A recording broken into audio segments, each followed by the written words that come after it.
Hello guys, welcome to my YouTube channel. स्वागत है दोस्तों मेरे चैनल पर। दोस्तों आज मैं बात कर रहा हूँ शिक्षण सहायक सामग्री के बारे में। एक टीचर को पढ़ाने के लिए किस किस शिक्षण सहायक सामग्री की ज़रूरत पड़ती है उसके बारे में चर्चा करेंगे। शिक्षण सहायक सामग्री जो है 3 तरह के होते हैं। दृश्य सहायक सामग्री विजुअल एड्स, श्रव्य सहायक सामग्री ऑडियो एड्स, दृश्य श्रव्य सहायक सामग्री विजुअल ऑडियो एड्स।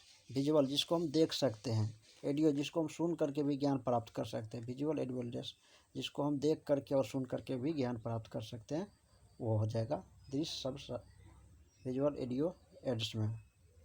यहाँ पर देखिए दृश्य सहायक सामग्री जिसको हम सिर्फ देख सकते हैं, जैसे पुस्तक को हम पढ़ सकते हैं, चार्ट को देख करके पढ़ सकते हैं। चार्ट पे छोटे छोटे चित्र बनाया जाता है, उसका नाम नीचे लिखा लो, उसको बच्चे देख करके समझ सकते हैं।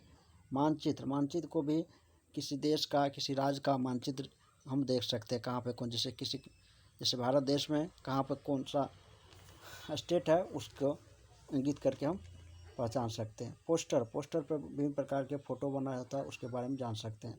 बुलेटिन बोर्ड, संग्रहालय, ये सब दृश्य सहायक सामग्री का एग्जाम्पल है। नेक्स्ट देखते हैं दृश्य सहायक सामग्री विजुअल एड्स मटेरियल्स। इसमें कौन कौन मटेरियल्स का यूज किया जाता है। दृश्य सहायक सामग्री जिसे अंग्रेजी में विजुअल एड्स भी कहते हैं, जिसका अर्थ है प्रत्यक्ष रूप से देखना, यानी कि प्रत्यक्ष, जैसे किताब को हम लोग जब पढ़ते हैं प्रत्यक्ष रूप से पढ़ते हैं, कि ऐसी सामग्री जिसे हम अपनी आँखों से देख सकते हैं। यह सबसे महत्वपूर्ण शिक्षक सहायक सामग्री जिसका प्रयोग शिक्षक हमेशा करते हैं। इसका प्रयोग जो शिक्षक हमेशा करते हैं, प्रतिदिन अपने अध्यापन अधिगम की प्रक्रिया में ही करते हैं। जैसे पुस्तक का, श्यामपट्ट का, चौक का, डस्टर, संकेतक, चित्र, मानचित्र, graph, chart, poster, bulletin board, संग्रहालय, प्रोजेक्टर, ये सब का यूज जो है शिक्षक प्रतिदिन करते हैं। और भी महत्वपूर्ण दृश्य सहायक सामग्री हैं। नेक्स्ट देखते हैं फला वास्तविक पदार्थ ग्राउंड सब्सटेंस। वास्तविक पदार्थ वे होते हैं इससे बालक देखकर या छूकर कर सकता है। बालक पदार्थ छूकर या देखकर निरीक्षण या परीक्षण करता है, जिससे बालक की ज्ञान इंद्रियों में विकास होता है। साथ ही इनके सोचने, समझने, अवलोकन करने की शक्ति का भी विकास होता है। वास्तविक पदार्थ में क्या होता है कि बच्चे इसको छू करके देख करके देख सकता है। बालक पदार्थ को छू करके या देख करके निरीक्षण कर सकता है, परीक्षण करता है, जिससे बालक के ज्ञान इंद्रियों का विकास होता है। साथ ही उनके सोचने और समझने की या अवलोकन करने की शक्ति का भी विकास होता है। दूसरा है नमूने में क्या होता है, मॉडल में जब वास्तविक पदार्थ को क्लासरूम में नहीं ला जा सकता तो उसकी आकार इतनी बड़ी होती है या उपलब्ध नहीं होती है कि उसे कक्षा में लाया जा सके, तब उनके नमूने या मॉडल तैयार करके कक्षा में दिखाया जाता है, जिससे बालक को आसानी से समझा जा सके। जैसे जल चक्र की प्रक्रिया, ज्वालामुखी, हवाई जहाज़, ये सब को हम क्लास में नहीं ला सकते हैं, तो उसका नमूना जो है हम क्लास में पेश कर सकते हैं। जब वास्तविक पदार्थ क्लास में नहीं लाया जाता है तो नमूना उसके बदले हम ला सकते हैं, जिसको बच्चे जो आसानी से समझा जा सकता है। नेक्स्ट है चित्र बहुत ज़्यादा बच्चों को प्रभावित करता है। चित्र जो है बच्चों को बहुत ज़्यादा प्रभावित करता है, इसलिए आज करके के किताब में जो है चित्र जो है रहता है और उसको नीचे नाम रहे। बच्चे चित्रों को देखकर वास्तविकता में खो जाते हैं। बच्चे जो है चित्रों को देख करके वास्तविकता में खो जाते हैं, इसलिए शिक्षक भी किसी भी कहानी या विज्ञान या अन्य किसी विषय में संबंधित चित्र को बच्चों के सामने प्रस्तुत करते हैं, ताकि उन्हें दिखाकर समझाया जा सके। चित्र के माध्यम से सिखाई गई बातें बच्चों को अधिक समय तक याद भी रहती है। चित्र के माध्यम से सिखाई गई बातें जो है बच्चों को अधिक समय तक याद रहती है। साथ ही चित्रों को आसानी से कक्षा में दिखाया जा सकता है। चित्रों को जो है आसानी से हम जो बच्चों को दिखा सकते हैं कक्षा में, इसलिए शिक्षक कक्षा में किसी भी विषय को समझाने के लिए चित्र का प्रयोग करते हैं। जैसे पौधे के विभिन्न भाग, हृदय, कहानी भी। चित्र को बच्चों के सामने प्रस्तुत करने से पहले शिक्षक को ध्यान में रखना पड़ता है। चित्रों को दिखाने से पहले शिक्षक को 2 बातें ध्यान में रखना पड़ता है। जैसे चित्र स्पष्ट होना चाहिए, कोई भी चित्र जो होना चाहिए वो स्पष्ट होना चाहिए, रंगीन तथा आकर्षक होना चाहिए। तो उससे बच्चे क्या होता है, उसमें रुचि लेते हैं, जिससे उन्हें वास्तविकता का अनुभव हो। पाठ से संबंधित मुख्य बातें दिखानी चाहिए, तो ज़रूरी है उन्हें और दर्शानी भी चाहिए। दूसरा, चित्र का आकार इतना बड़ा हो कि कक्षा में पीछे बैठे विद्यार्थी को आसानी से दिखाई दे सके। चित्र का आकार इतना बड़ा होना चाहिए कि कक्षा के में जो है पीछे में बैठे हुए विद्यार्थी जो है अगर बैठे हुए हैं तो उसको आसानी से दिखाई दे। उनके अंदर अलग कुछ लिखा हो तो वो भी स्पष्ट या साफ साफ दिखाई दे, यानी चित्र के बगल में कुछ लिखा हुआ हो तो बड़ा सा होना चाहिए, स्पष्ट होना चाहिए और साफ साफ हो तो वो देख सकते हैं। नेक्स्ट है मानचित्र, मैप। मानचित्र का प्रयोग हम सभी करते हैं जब हमें बच्चों को ऐतिहासिक घटनाओं तथा भौगोलिक तत्व या स्थानों के बारे में बताना होता है तो मानचित्र का प्रयोग करते हैं।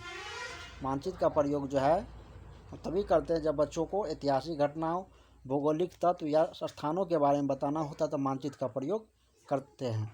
मानचित्र का प्रयोग करते समय शिक्षकों को कुछ बातों का ध्यान रखना चाहिए, जैसे उनके ऊपर नाम, जैसे कि मानचित्र जब दिखा रहे तो उसके ऊपर नाम होना चाहिए, शीर्षक होना चाहिए, दिशा होना चाहिए तथा संकेत आदि का आवश्यक लिखा गया हो। जैसे कि मैप में नाम तो लिखा हुआ रहना चाहिए, शीर्षक भी होना चाहिए और दिशा नॉर्थ, साउथ, ईस्ट, वेस्ट ये सब लिखा हुआ रहना चाहिए। रेखाचित्र, स्केच। रेखाचित्र की आवश्यकता हमें तभी पड़ती है जब हमें किसी भी वास्तविक पदार्थ या मॉडल या मानचित्र नहीं हो तो हम बच्चों को ब्लैक बोर्ड पर या वाइट बोर्ड पर रेखाचित्र या स्केच बनाकर दिखाते हैं। रेखाचित्र का प्रयोग हम तभी करते हैं जब हमें किसी भी वास्तविक पदार्थ या मॉडल या मानचित्र नहीं हो तो हम बच्चों को ब्लैक बोर्ड पर या वाइट बोर्ड पर स्केच से बना करके, चित्र बना करके दिखाते हैं। जैसे भारत का नक्शा बनाकर किसी भी राज्य को दिखाना, जैसे भारत का नक्शा बना करके उसमें किसी राज्य को इंगित करना, केरल को, बिहार को, दिल्ली को, इसके बारे में बता सकते हैं। किसी भी महापुरुषों या नेताओं के चित्र बनाकर दिखाना, किसी भी महापुरुष या नेता का चित्र बनाकर उसको दिखाना, जैसे महात्मा गांधी, सुभाष चंद्र बोस, भगत सिंह, इंदिरा गांधी, ये सब को दिखा सकते हैं। नेक्स्ट है ग्राफ। ग्राफ का प्रयोग, एक शिक्षक ग्राफ का प्रयोग तभी करता है जब उन्हें किसी भी बढ़ती या घटती स्वरूप को दिखाना होता है। ग्राफ का प्रयोग तभी करते हैं जब किसी भी बढ़ती या घटती हुई स्वरूप को दिखाना होता है। जैसे ग्राफ का प्रयोग कई विषयों में किया जाता है, जैसे भूगोल में, इतिहास, गणित, विज्ञान जैसे विषयों में होता है। भूगोल विषय में जलवायु, उपज तथा जनसंख्या आदि के विषय में जानकारी देने के लिए ग्राफ का प्रयोग किया जाता है। साथ ही गणित तथा विज्ञान शिक्षण में ग्राफ का प्रयोग सबसे ज़्यादा किया जाता है। अब देख लेते हैं चार्ट। चार्ट का प्रयोग हिंदी, अंग्रेजी, भूगोल, इतिहास, अर्थशास्त्र, नागरिक शास्त्र, गणित तथा विज्ञान विषय में किया जाता है। चार्ट का प्रयोग जो हम विभिन्न विषय में करते हैं। हिंदी या अंग्रेजी में व्याकरण में संज्ञा के विभिन्न रूपों को दर्शाना तो चार्ट का प्रयोग करेंगे। भारत में गेहूं की उपज भारत में किन किन राज्यों में होता है इन्हें बताना भी में चार्ट का प्रयोग करते हैं। नेक्स्ट है बुलेटिन बोर्ड। बुलेटिन बोर्ड वह होती है जहाँ बालक देश की राजनीतिक, आर्थिक एवं सामाजिक समस्याओं के संबंध में चित्र, ग्राफ, आकृति, लेख या आवश्यक सूचनाओं को प्रदर्शित करते हैं। वहाँ पर बुलेटिन बोर्ड का हम लोग प्रयोग करते हैं। बुलेटिन बोर्ड से बालक के ज्ञान में निरंतर वृद्धि होती है। बुलेटिन बोर्ड को इतनी ऊंचाई पर लगानी चाहिए ताकि बच्चे उन्हें देखकर आसानी से समझ सके और उससे ज्ञान हासिल कर सके। बुलेटिन बोर्ड शिक्षक एवं बालक दोनों के लिए ही उपयोगी होते हैं। शिक्षक एवं बालक द्वारा प्राप्त सामग्री को बुलेटिन बोर्ड में दिखाया जा सकता है। यह बहुत ही आकर्षक एवं रोचक होता है। यह आधुनिक शिक्षा प्रणाली का एक अहम हिस्सा है।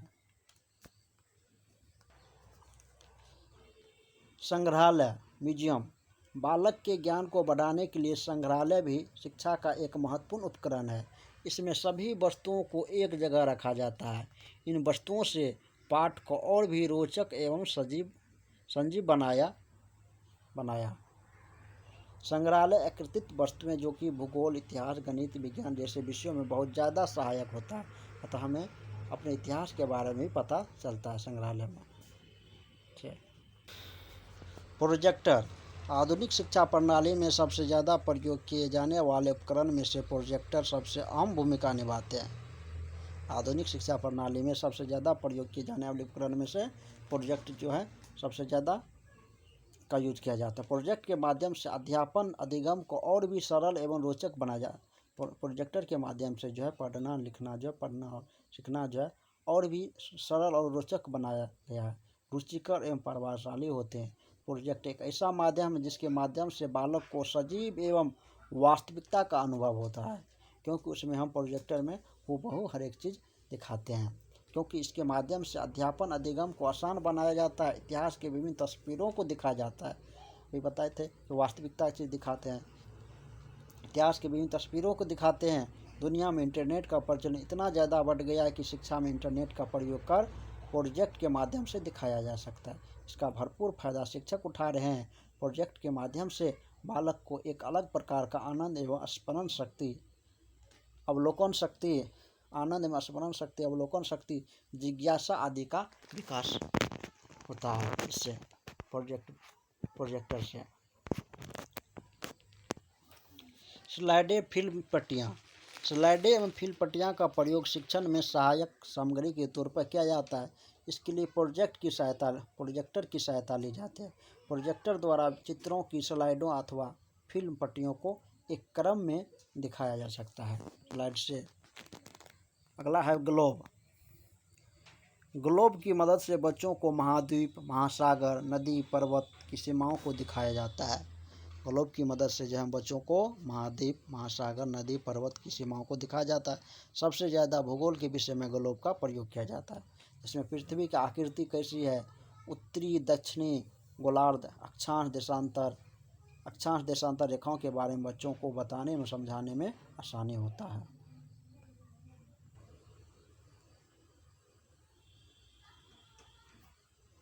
अब देखते हैं पोस्टर एवं कार्टून।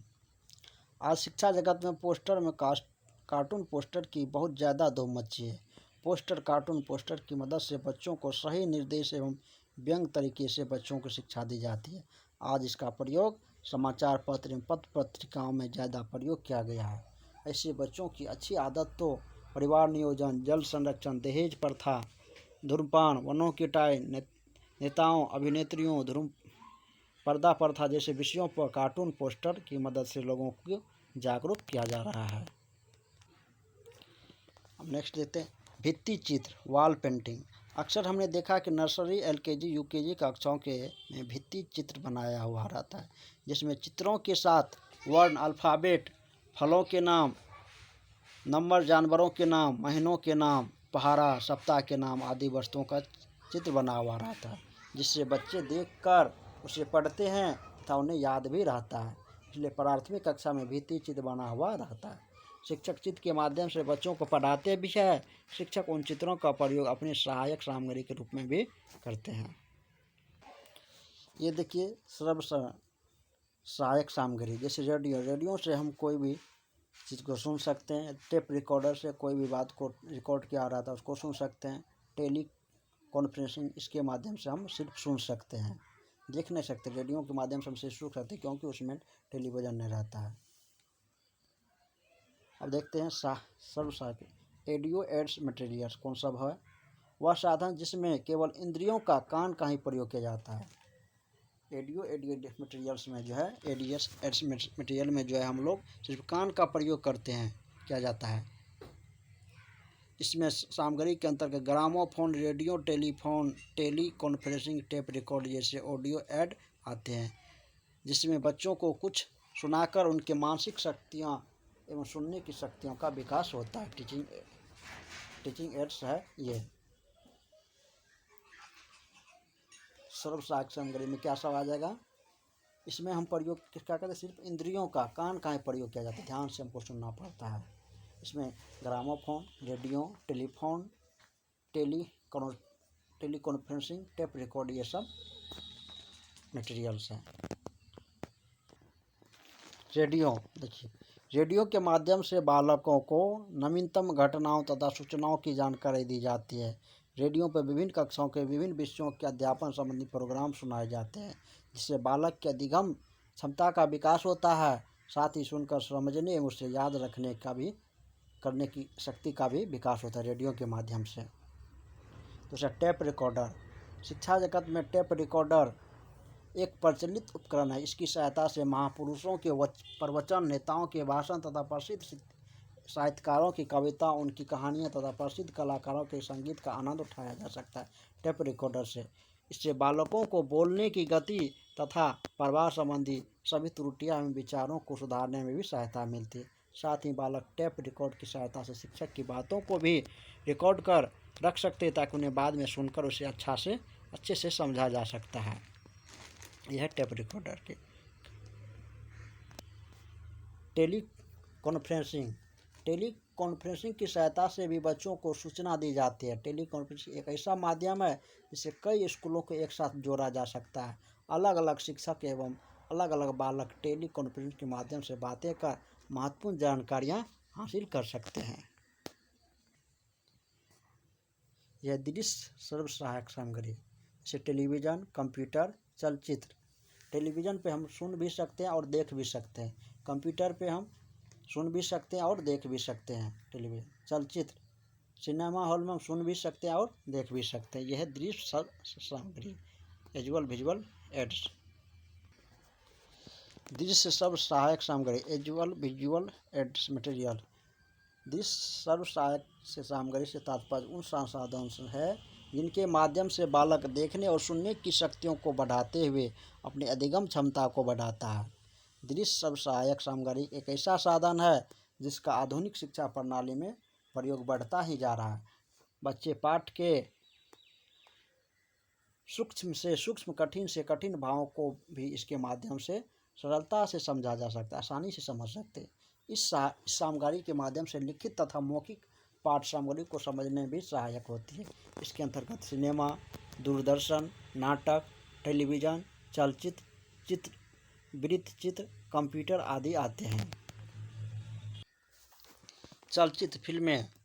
चलचित्र अथवा सिनेमा के अनेक लाभ हैं। इसके द्वारा प्राप्त किया गया ज्ञान अन्य उपकरणों की अपेक्षा अधिक उपयोगी होता है क्योंकि बालक देखकर तथा सुनकर अच्छी तरीक़ा से सीख पाते हैं। इसके द्वारा बालकों को विभिन्न देशों, स्थानों तथा घटनाओं का ज्ञान बड़ी आसानी से कराया जा सकता है। साथ ही बालक की कल्पना शक्ति या सोचने की क्षमता का भी विकास होता है। टेलीविज़न। सिनेमा या चलचित्र से होने वाले सभी लाभ टेलीविज़न से भी प्राप्त किया जा सकता है, किंतु सिनेमा की अपेक्षा इसका दायरा अत्यंत विस्तृत होता है। आज के आधुनिक युग में टेलीविज़न के मनोरंजन कार्यक्रमों के अलावा कई प्रकार के शैक्षणिक कार्यक्रम प्रसारण करता है। बच्चों के ज्ञान में वृद्धि होती है। इग्नू एवं यूजीसी जैसे विश्वविद्यालयों द्वारा भी उपग्रहों की मदद से विभिन्न प्रकार के शैक्षिक कार्यक्रमों का प्रसारण करता है, जिससे बालक को अधिगम का उचित अवसर मिलता है। कंप्यूटर का आधुनिक शिक्षा प्रणाली में सबसे ज़्यादा प्रयोग करने वाले साधन में से एक है। कंप्यूटर का जो है आधुनिक शिक्षा प्रणाली में सबसे ज़्यादा प्रयोग करने वाला एक महत्वपूर्ण साधन है या इलेक्ट्रॉनिक उपकरण है, जिसकी सहायता शिक्षा जगत का अधिगम का सुनहरा अवसर मिल चुका है। कंप्यूटर का प्रयोग शिक्षा जगत में ही नहीं बल्कि अपने जीवन के विभिन्न क्षेत्र में किया जा सकता है करते हैं।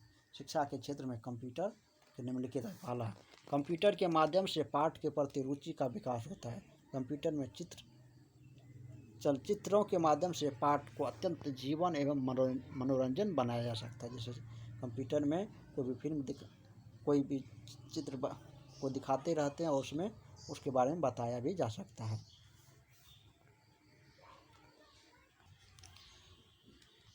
कंप्यूटर छात्रों को उच्च कोटि का पुनर्बलन प्राप्त होता है। इस बच्चे कंप्यूटर के जरिए इंटरनेट का प्रयोग विभिन्न प्रकार की जानकारी प्राप्त करने के लिए भी करते हैं।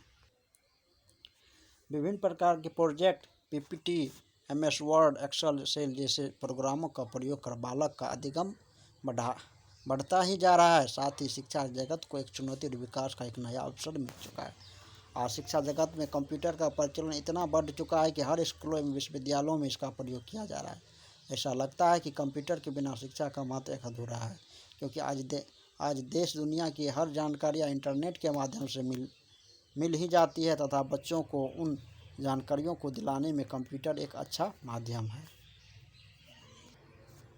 मोबाइल कंप्यूटर का एक छोटा रूप ही कहा जा सकता है, क्योंकि आज के आधुनिक शिक्षा जगत में शिक्षक क्या विद्यार्थी मोबाइल के माध्यम से हर प्रकार की जानकारी चुटकियों में घर बैठे प्राप्त कर लेते हैं।